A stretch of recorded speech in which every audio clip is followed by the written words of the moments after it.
Thursday, the 27th of April, a public holiday meeting and racing is at Turffontein on the inside track. We have an 8-race card, and the first of those 8 races due off at 12:40. And when it comes to Highveld racing here on our GTV preview shows, we are always joined by Alistair Cohen, and this time is no exception. Morning, Alistair. How's it going? Morning, Graham. Yep, all good. Lovely weather here on the Highveld for the last few weeks, as you would have known, having spent a week here leading up to the Bloodstock South Africa National Yearling Sale. So it's pretty much the same as you left it, which is good news. As you mentioned, 27th of April, Freedom Day. So expect the pools to be above average. And of course, 2 days away from the final leg of the World Sports Betting Championship. So I was at the Vaal on Tuesday. There seems to be a lot of excitement around. I think obviously the buzz on the back of the sales has lent to that, and also leading up to the final big day of the Highveld season, before all roads lead down the N3 for Joburg customers anyway, for champion season, which obviously the first set of entries are out for the Hollywoodbets Durbanville, and the first set of entries are out for the official start of champion season. And as always, it looks really, really encouraging. Yeah, it certainly does. Not much of a breather between the last meeting of the Highveld feature season, Champions Day, and the opening day of a champion season in KZN, just a few days. But as you say, the entries certainly are very encouraging. We're looking forward to a mouth-watering season. But let's get back to the business at hand. 8 races on the card at Turffontein on the inside track. We are recording the show, as always, the day before the Wednesday morning, so check your scratchings and other details. But we do have one scratching in the first race already. That's number 3, Explosive Bond. That is out. It's a juvenile plate for fillies over 1,600 meters. Number 8, Spring in Heaven, and number 1, Soldier's Eye, lead the market at around 18 to 10. There's been a bit of money for Paul Matchett's runner, number 5, Key Element, off the back of a reasonable debut that was priced up 9 to 2, is now into 7 to 2. They're betting 6 to 1 about number 2, Courageous, and 7 to 1 about number 6, Leonessa. Alistair, being an 8-race program, this is the first leg of the bipot. It looks a tricky card, but perhaps we can get away with just a few runners in the opening leg of the bipot. I think the most encouraging run, as far as eye-catching progress is concerned, comes from Paul Matchett's runner, number 5, Key Elements. I called that debut effort behind Heirloom. It's a little bit of a worry that Heirloom took so long to win. She was a bridesmaid for every start of hers until she finally broke the ice 19 days prior. But Key Elements stayed on really, really strongly on that occasion. Perhaps going past beaten horses made it look a little bit better than it was, but there'll be a ton of improvement to come from this daughter of Karari, who does perhaps dubiously step up from 1,000 meters to 1,600 meters straight off the bat. But what I saw, I don't think there will be too much of an issue with that rise in distance. The Soldier's Eye form obviously has to come under the spotlight. I think Soldier's Eye got away with one last time out when Red Hot Rose had victory within her sights and then just snuffed it at the end. Obviously, Red Hot Rose has come out and won again. But what I'm saying is, I don't mean to shortchange Soldier's Eye in any way, but I think the win flatters her a little bit. So I'll be looking for number 8, Spring in Heaven, to turn that form around. She gets a 3-kilo pull, and on that occasion, she had a horrible draw, and she didn't really overcome it. And then with Candice Dawson's runner, number 2, Courageous, I think she'll be in the first 4. She's been crying out for this distance. She was feature race tested last time out, and that form is one of the best form lines on offer on the Highvelds as far as 2-year-old form is concerned. So we expect number 2, Courageous, to run probably her best race and not be too far away. But I saw enough from number 5, Key Element, to be encouraged, and I think number 8, Spring in Heaven, will turn the form around with number 1, Soldier's Eye. So I think the winner comes from one of those 3, 2, 5, and 8, but with 5, Key Element being my top choice.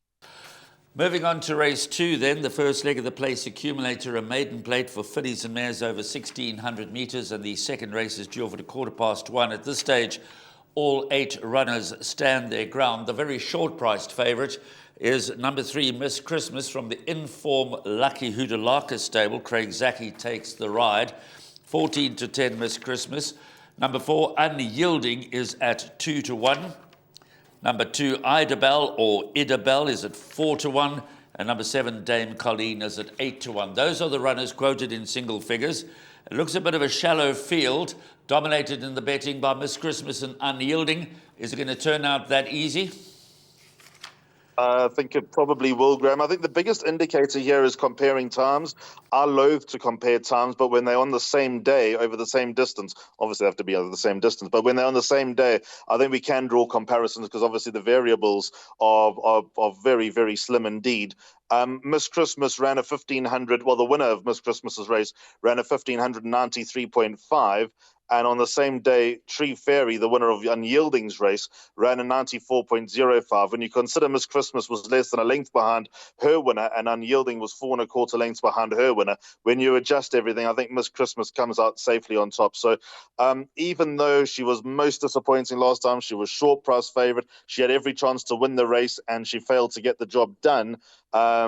She's got an equally good opportunity, and I think she just simply is the next cab off the rank. I can't see too much troubling her. Idabel, interesting, better run last time when trying the distance for the first time, coming off a short layoff. I can see her going well enough, having not run in the work riders last time out, so maybe she's a little bit more solid coming into this race than number 3 Miss Christmas. But all in all, I think number 3 Miss Christmas would be a deserving winner. Place accumulator banker, bipod banker, and her biggest danger for me, number 2 Idabel. Thanks, Alistair. You've answered my question. I was going to inquire as to whether she was a live wire as a banker for both the bipod and the place accumulator. You've answered that because we've got some tricky races to come a little later on. And third race is where we go next. Maiden Plate Fillies and Mares, 1,200 metres off at 13.50. It's the first leg of the pick 6. And the favourite here is number 2, Damned If I Do, from the Roy Magnus stable. Muzieni takes the ride. Only had the 3 starts, the 3 daughter of Rafif, so certainly open to improvement. Number 3, Southern Style, is at 4-1. Number 1, Goes Ship at 5-1. Number 4, As You Car, 11-2. And number 5, Chili Marmalade, is 8-1. The rest are in double figures and better. Damned If I Do. Muzieni takes the ride for the Roy Magnus stable. Good strike rate between jockey and trainer. She's heading the right way. One to beat Damned If I Do? She burnt me last time, Graham. I was all over her coming off a layoff. I thought she found a particularly winnable race in a weak race, in a weak field, and she just made absolutely no show. I'll put it down to the fact that she possibly needed the run. And look, the fact that she's had 3 starts in the space of nearly a year suggests that not all is kosher with number 2, Damned If I Do. She probably gets wrapped up in cotton wool between races. But with that said, she's in, and she is my top choice, but I'm a bit gun-shy with her. So I'd be looking for others in the pick 6. I have an inkling that this horse, number 4, As You Car, despite being particularly limited as well, being a non-start maiden, but with blinkers on for the first time and with a reasonable draw, and Caden Brewer having won a race for the same connections at the Vaal on Tuesday, maybe the stars are aligned for another Leon and Hester Potgieter winner at Turffontein this time, or this week. She had absolutely no luck in running in her last start behind Platina Princess, and when you take the very encouraging and impressive winner out of there, she was about 3 lengths behind the second place horse. So maybe that reads a little bit better than what we give credit for. I think number 4, As You Car, is going to run very, very close to winning it, and I think she'll be my each-way play in the opening leg of the pick 6. Others who need to be included, I think number 3, rather, Southern Style, finished just in front of As You Car. I expect that form to turn around, but Southern Style gets blinkers refitted, so again, she's limited, but she'll win a race this winter, I think. And also number 5, Chili Marmalade, I think is coming along in the right direction. I think the extra 200 metres will suit. And when Gavin Lorena rides for Stephen Moffat, that pricks the ears. So I think number 5, Chili Marmalade, could be set up for her best run to date. But all in all, 2 Damned If I Do, top choice. But my each-way play, definitely number 4, As You Car, because I think that there could be a bit of value about the daughter of Barwood. Enjoys a 33% strike rate when riding for Stephen Moffat. As you mentioned, number 2, Damned If I Do, clearly has problems. Made her debut on the 31st of May 2022 and has only had 2 subsequent starts. And interestingly, also number 4, As You Car, was off the track for a very long while, nearly a year, but is coming along the right way, and this will be a 3rd run after a rest. So Alistair's with As You Car, but you need quite a few in the opening leg of the pick 6, as you heard. Race 4, first leg jackpot 1, MR96 handicap 1,200 metres. Take out number 2, Icky Guy, and we already have a jockey change. Number 8, Captain Hindsight, will be ridden by apprentice Sosibo, who claims just 2 kilograms. So Jules Mariba comes off Captain Hindsight, replaced by Sosibo, who will claim 2 kilograms only. And Vegas High Rise gets the tongue tie. So those are the changes that we have at this stage. I'm not quite sure where to go here, Alistair, because Faustinovo is your favourite at 28-10. Sian the Conqueror, good last run. There's been a lot of talk about him in the past. He seems quite attractive at 7-2. Goliath Heron is at 5-1, along with the informed Smith and Wesson at 5-1.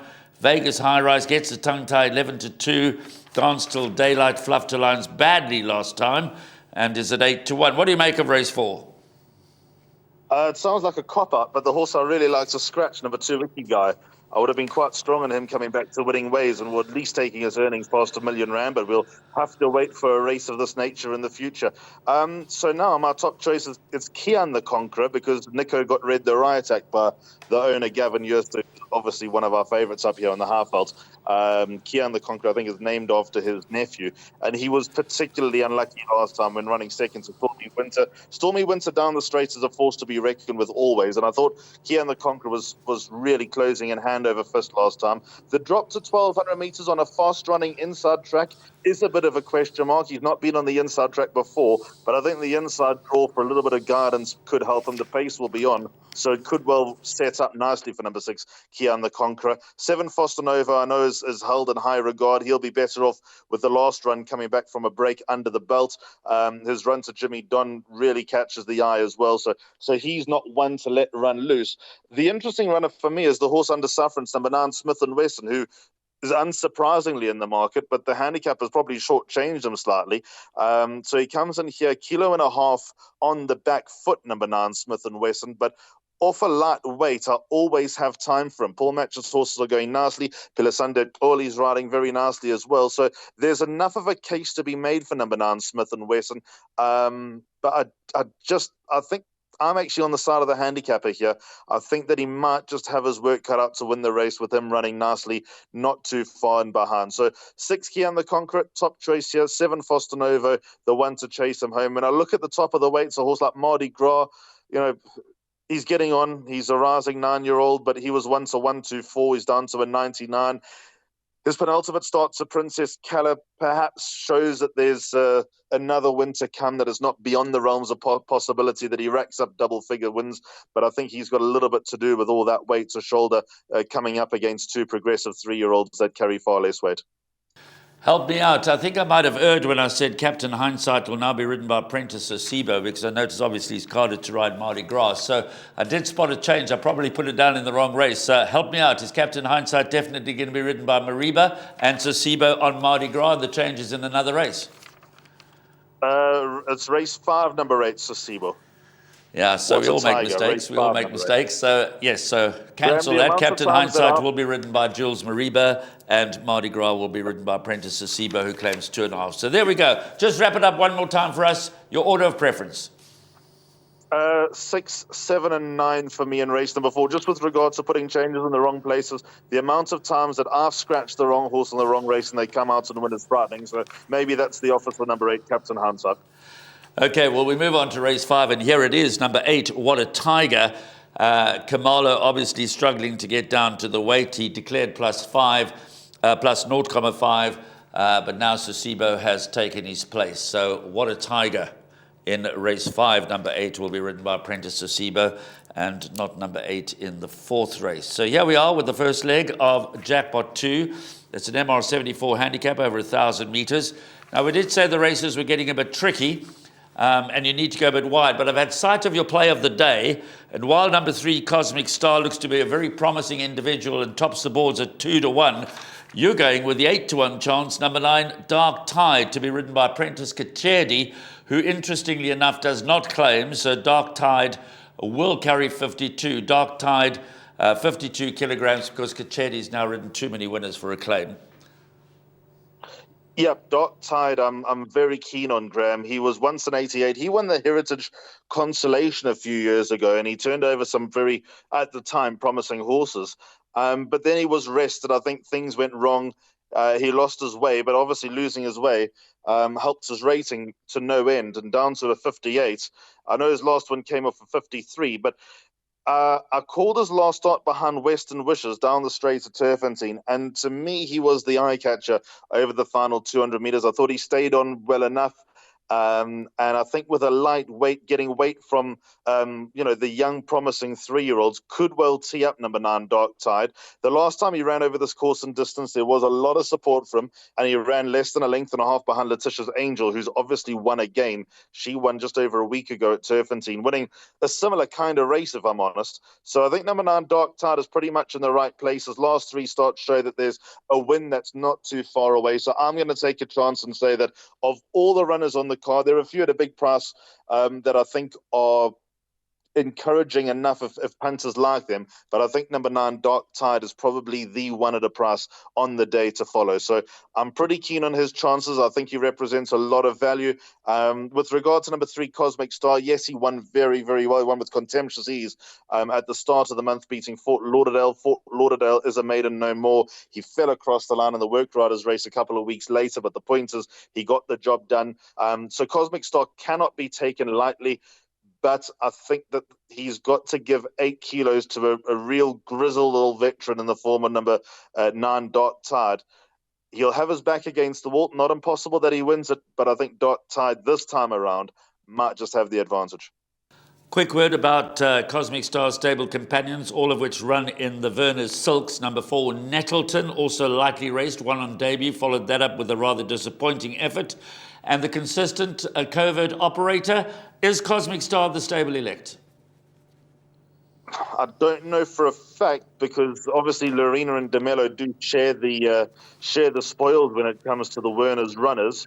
To me, it would look like Cosmic Star would be the elect over Nettleton. Nettleton won on debut, beating Iron Sky. Third was that horse Viva de Janeiro, who ran on Tuesday at the Val and failed to win. So I'm a little bit worried about the progress of number 4, Nettleton. Last time she had valid excuses. But I'd certainly be on the side of number 3, Cosmic Star. You know, with number 5, Covert Operator, you'll get a run for your money. I think I don't think he does need a certain type of ride. He needs a very, very soft ride, and he needs the pace to be on. He will get a pace to aim at on the Turffontein 1,000 meter on the inside track. But whether he'll be getting going in time remains to be seen. He'll probably be doing his best weight late for mana money. And on past form, very little to choose between Stormy Seas and Covert Operators. A Dark Tide at 8-1. That's the choice for Alistair Cohen. Cosmic Star, the obvious threat. Race 6, the first leg of the final, pick 3. The Fillies and Mares 90 handicap over 1,450 metres. Interesting race. Number 1, Wakonda, is at 5-2. And runaway maiden winner number 4, Avo on Toast, 28-10. Is the second choice in the market, won a weak maiden by 5.5 lengths. The others quoted in single figures are number 2, Princess Philippa at 6-1, number 5, National Star at 15-2, and number 6, Prairie Falcon 8-1. Now, Alistair, last time out, we were all over Avon Toast. It was a weak field. She didn't disappoint. She could only win, and win she did by a wide margin after a promising and unlucky debut. But you've gone strongly with Wakonda. I think she grows an extra leg on the inside track, Graham. I think she has far more revealing form than Avo on Toast. The fact that she ran 2 lengths to Marigold Hotel, who subsequently ran a place at Group 1 level in the Empress Club, I think stands Wakonda in good stead. I thought her last start was good. That was a very competitive handicap. There's already been one winner out of the form in that Captain Peg win, and I expect Wakonda to follow it up. She's done me a lot of favours in the past over this course, over this distance. She's one that I always follow. And at least one thing we know, I mean, we don't want to get ahead of ourselves, but you're going to get a run for your money. She's seriously consistent. She's a real trier, and also moves again. He gets the most out of this daughter of Captain of All. With regard to Avo on Toast, I know Joey Soma rates her highly. She's a half-sister to Grade 1 winner Red Saxon, so all that obviously stacks up quite nicely. She won with ease last time, as you mentioned, but Call to Glory failed to win at Hollywoodbets Scottsville. When was that? Just over a week ago. So that is a little bit of a worry with regard to the form, but all Avo on Toast could do was win.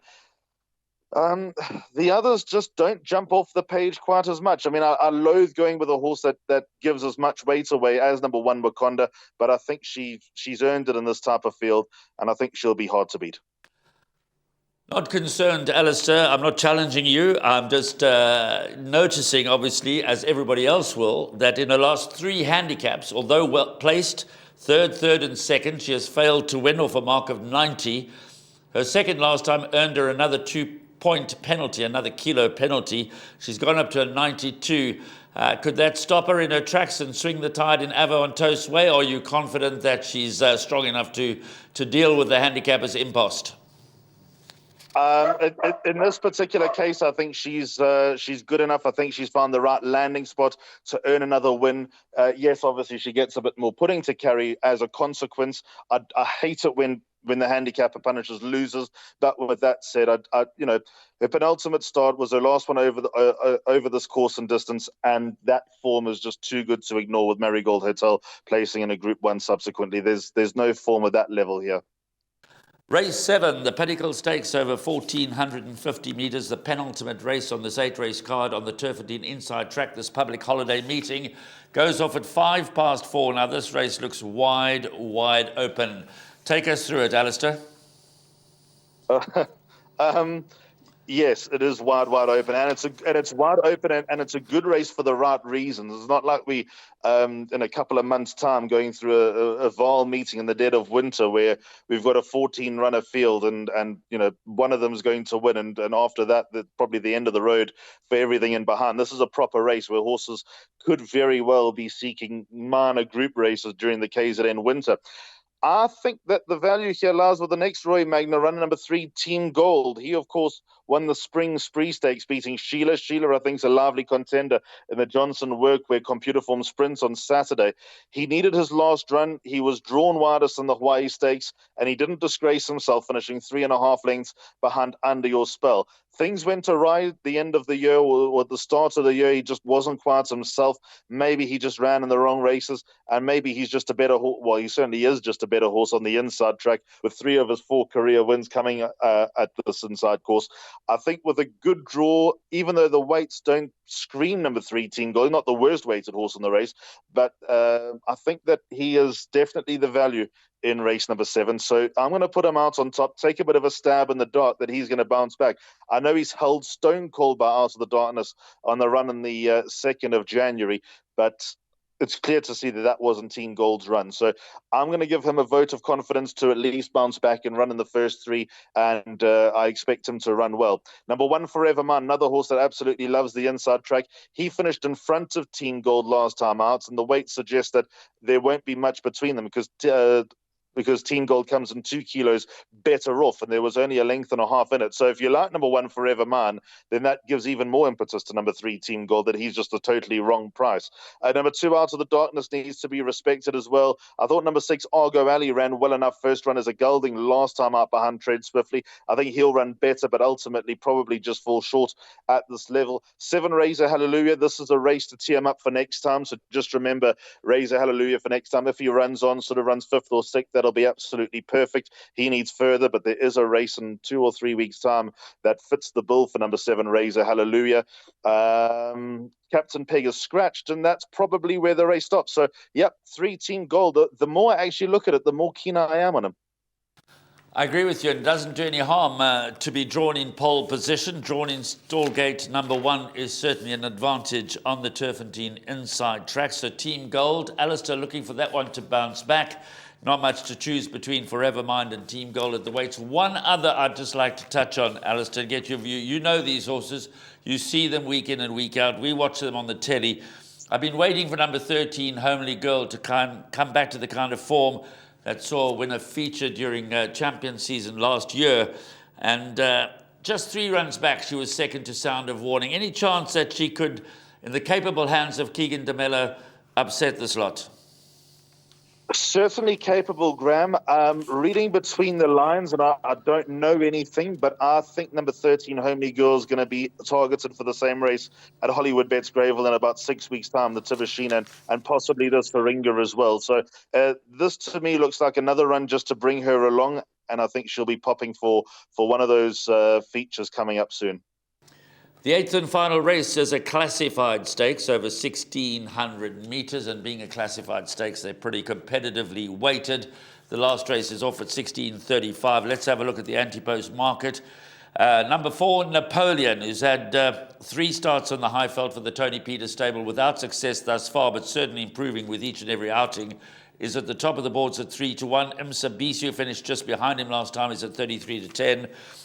2, Lebecchio, 7, Tinder Dry, and 8, Quasi's Lady. They're all at 6-1. And number 1, Fish Eagle at 10-1. Bigger prices about the balance. Napoleon, you know, when you look at some of the other horses that Tony Peters inherited from Justin Snaith, they come out firing straight away. And we saw that again earlier this week. Napoleon's taken a bit of time, but Alistair, he's certainly heading in the right direction. And this race looks the right type of race for him.